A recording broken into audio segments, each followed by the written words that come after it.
Now we all know that the Wolverine MTW is a fantastic airsoft gun, combining solid externals with seemingly fantastic performance out of the box. For stealthy plays, there really isn't anything that comes close to it. The blend of firepower and silence beats even the legendary Tokimarori Mark 23 SOCOM. Unfortunately, even the most basic models are just too expensive for me at the moment. But not wanting to miss out on those sneaky silent kills, I wanted to see what else could be done. I mean, I've already got loads of boneyard airsoft bits laying around and a 3D printer, so there must be something out there. And after a bit of googling, we found this guide for a DIY HPA engine, designed by someone who goes by the name of Kuba. And although these plans are for machining the parts out of metal, I was curious to see if you could get away with 3D printing them instead. Now annoyingly, the files that Kuba provides are for SolidWorks, which I don't have. So I spent a bit of time on Yegi and came across a 3D printable version of the T1000 engine. Unfortunately, these files were a little bit incomplete and a bit glitchy, so I had to fix them up before they could be printed. So I printed the parts for the HPA engine on our bog standard Ender 3. And after a day or so of printing, we had all of the necessary parts for the mechanical side of the HPA engine, which is designed to fit into the cylinder of a V2 AEG gearbox. To control the airflow, we have a 12-volt solenoid valve here, which cost a whopping £8 from AliExpress. And to plumb it into the engine, we have about a tenner's worth of pipes and fittings, including some airbrush fittings here, which happen to match the Mancraft micro fittings. Now the solenoid valve needs to be powered, and Kuba provides a circuit diagram for the T1000's FCU, or Fire Control Unit, which is an incredibly simple circuit using components that I already had laying around to begin with. Got the solenoid valve there, and then this LED will light up to represent the valve opening and closing. So if we pull the trigger here using the original contacts in the gearbox, all of the details are of course on Kuba's website. You can check down in the description to find the link to it. However, I've got a little bit of a confession. I made this HPA build a semi-auto only build, as it was originally intended to be a DMR. However, when I came around to using it on the field, I actually had it set to 350 FPS on a 0.2. This meant I had no minimum engagement distance, so I didn't have to worry about switching to a secondary if the enemy got too close. And after a little bit of removal of material from the valve stem on the manifold, I was able to reach 380 FPS maximum on a 0.25, which is around about 420 on the 0.2. And if I tried to increase the pressure beyond that, the valve wouldn't reliably open.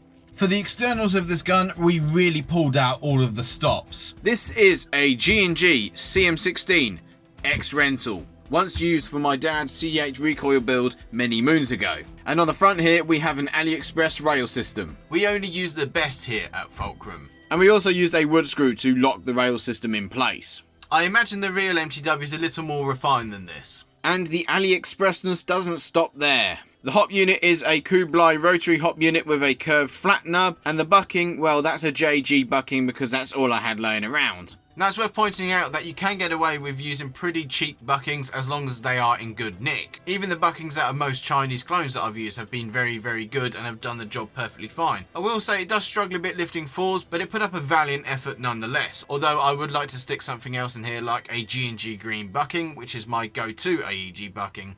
Although frankly, we're wondering about Sugru hopping this instead. And for the barrel, we have a stainless steel PPS 455mm 603 tight bore. For attachments, we have a suppressor on the muzzle end of the gun, which covers up about this much barrel because the inner barrel is a bit too long for an M4 carbine. This is just a foam-filled suppressor with a 3D printed baffle in the bottom just to help stabilise the foam in the spring and stop it kinking around and blocking the muzzle. And then for optics, we have a 3-to-9x40mm scope. On the front, we also have a angled foregrip, although me and the old man never have got on too well with them. We find that they're a bit uncomfortable. So we've also got a magwell grip right here just to make things a bit more comfortable if you want to change your grip. And even though the Wolverine here isn't as well made as the Wolverine MTW, it is the quietest airsoft gun we have ever encountered, as we found out during its first range test. That's bloody quiet, isn't it? It's very quiet. And you know what's odd? Cameras usually make things sound a lot quieter than they actually are, but in this case, it actually made it sound louder than what it actually is. Now, we forgot to chrono this beforehand, and it turns out it was only firing at like 250 FPS on 0.25s. And the hot rubber that we had used previously wasn't in a particularly good state, it seems. Because it was just the only...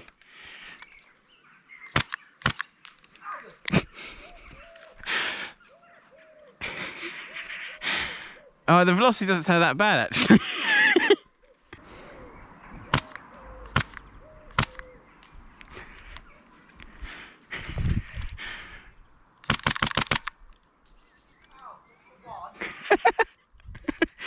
But the main thing is, the HPA engine worked perfectly.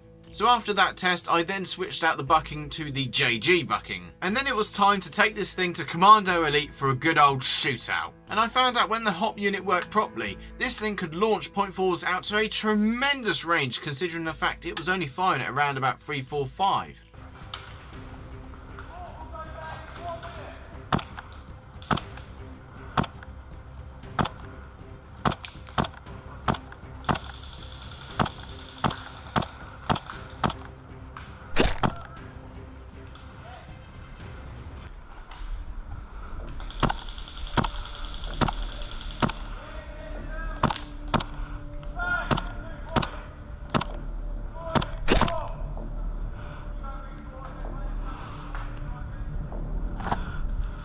Now it has to be said, the hot rubber didn't get on too well with the heavy rounds as the day went on. And I had several flyers or shots where there just wasn't any backspin applied to the pellet at all. Despite this, I managed to get a staggering amount of kills, for me at least, across the day. And the near silent report meant it was difficult for my targets to triangulate my position and either return fire or break line of sight.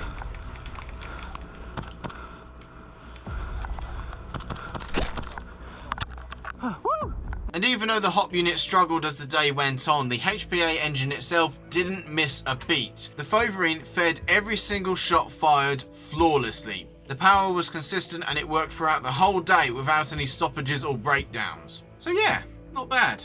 Not bad at all. And with a proper bucking, I reckon this thing will outshoot a lot of other guns in its FPS class. Oh, I forgot to mention the pouch on the back here, that's for the 11 1V LiPo to run the circuitry and the valve for the engine. Yeah, it looks a bit odd and you have all the valve assembly on display, but when you consider the price of this thing, you can kind of overlook that. And speaking of cost, we reckon that the HPA engine assembly set us back about 20 quid maximum, which is what, $30? Yes, I admit it's a bit tatty in some areas and a bit thrown together in others, but a near silent HPA gun for $30, 20 quid, whatever you want to call it, I mean, you can't really complain, can you? So this is the mysterious cryptic Wolverine I've been mentioning for the last few weeks. All based upon the Kuba T1000 DIY HPA engine, which you can 3D print as it turns out. Make sure you check out Kuba's website in the description below, and I would love to hear your opinions of this thing in the comments. And if you want to see more of the Wolverine in action, then make sure you subscribe, and after you've done that, you can watch this gun in action here.